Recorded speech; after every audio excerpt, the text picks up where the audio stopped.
Hi you guys, it's me Autumn. So this is Remy. You guys know I talk about her sometimes in my videos. Um, she is my familia. Familia? Hi Bubba. Okay, go. So she does help me with a lot of things. People get the misconception that cats are scary and bad luck. You know, especially black cats. Black cats get the worst rep. But I've figured out that tends not to be the case. Cats are very, knowledgeable. They tend to be very good luck. They're very intuitive. Just like dogs, they see things that our human eyes can't perceive because they can see beyond this physical plane. So I've always had black cats. All of my familiars and my cats in general have been black cats. You know, they've come to me, they've found me, and they're all black. So that is Remy Hollows you saw a minute ago. Hi, Bubba. I love her. She's great.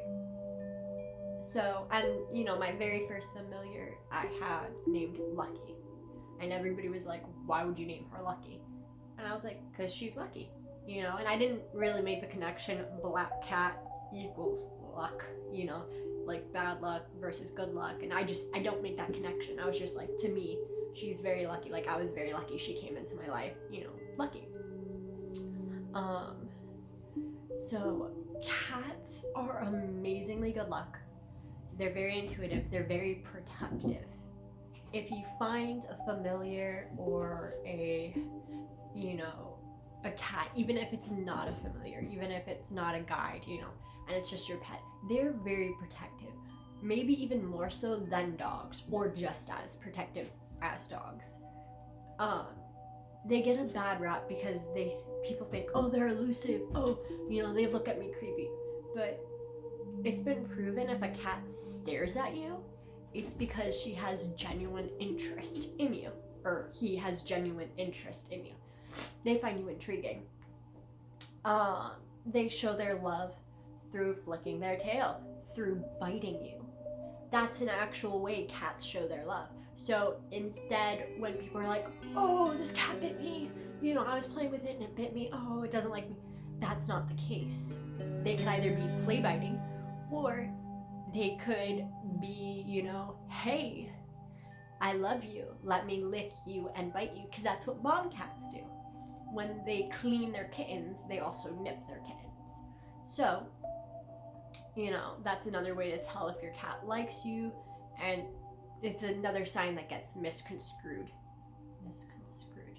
We're gonna stick with that word. I didn't want that word. We're gonna stick with it.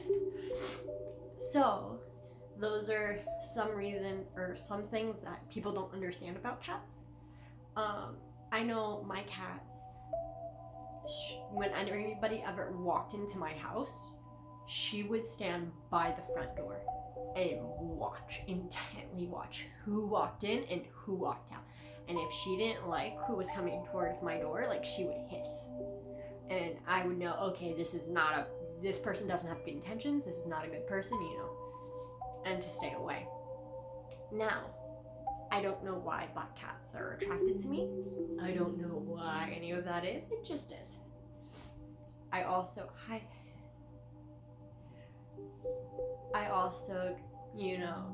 realize some things about familiars that are different than other animals. So your familiar will tell you what you should be working with.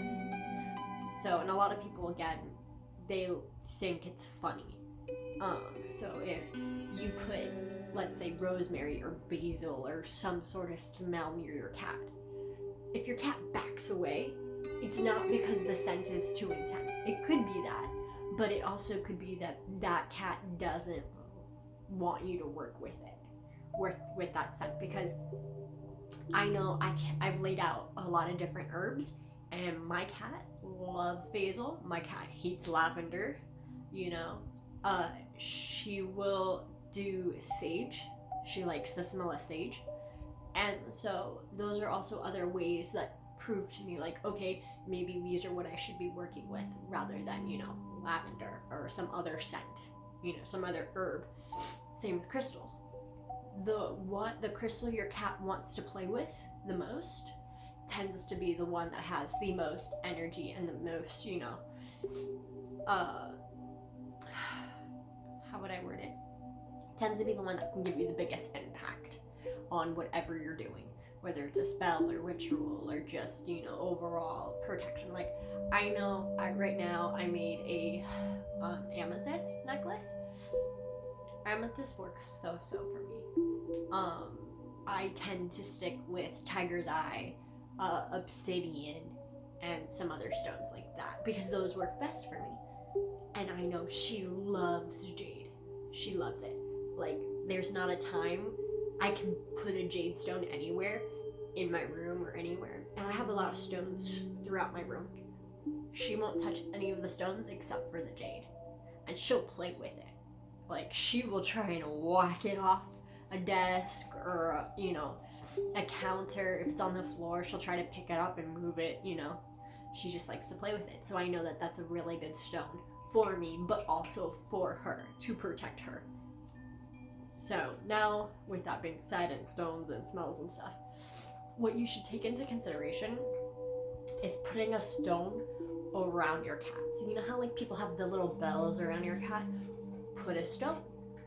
Because that way you are also protecting your cat or your dog. If you have a dog, you can do that with the dog, whatever stone they like to play with, the most. Just with dogs, I'd be a little bit more careful that they don't eat the crystals. So, and you also have to depend on the size you want, because you don't want it to be too big and like clunky and like freak out your animal. So you have to pay attention to how your cat interacts with people, stones, smells, certain situations, because a lot of the time things that people freak out about, they're like, oh, cats, yeah, no, it tends to be the thing that the cat's trying to show you or prove to you or like be like hi, a lot of the things that people are like, oh, that's what makes a cat weird, that's why I don't like cats. That's not the case. It just so happens that you are misinterpreting what the cat is doing. A cat gives you a dead animal. It's a present. It's telling you, hi, I love you, I want to take care of you, here's some food, go learn to hunt. It's not, oh, I don't like you, here's a dead animal. No, it comes from love. It comes from pure intentions. Same if a cat starts to need you, where they go with their paws and they go like that, okay? That's not out of malice. That's not out of hatred. That's literally, it might hurt your skin and you might bleed. That might tell you you need to, clip your cat's nails. But that's because they love you. They're trying to find a comfy position, or they want to give you a massage, because that's what that's what mom cats do to their kittens. They'll need them. So they're just passing on the love the only way they know how. Same if you hear a lot of purring, if they like to sleep on your neck or near your body. Cats are very protective of their body.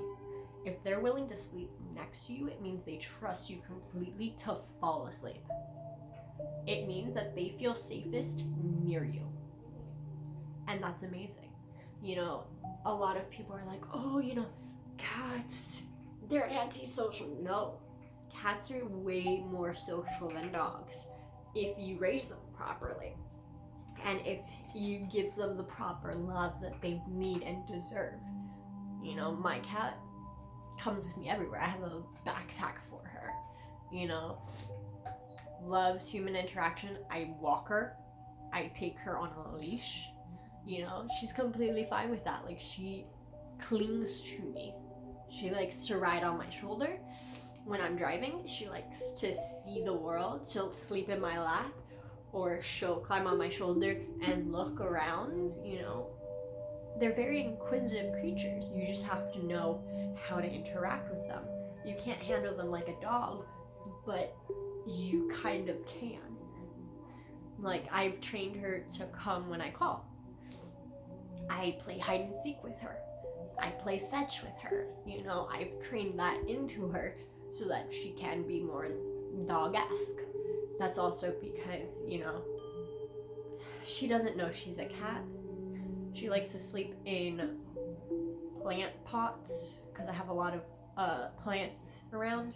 So she will literally sleep in one of my plants, and she likes soil and dirt, and yeah. Please don't touch my dream catcher. That needs to be sold. Rems. Okay. It's just, you need to have proper communication between you and your cat. If you're mad at your cat, don't yell at them, don't hurt them, don't do any of that, because think of them as a baby. You know, you wouldn't slap a baby, you know, you wouldn't hit a baby or like yell at a baby. No. You'd be like, okay, no. You know, you might pick them up and move the baby out of whatever they're doing. But yeah.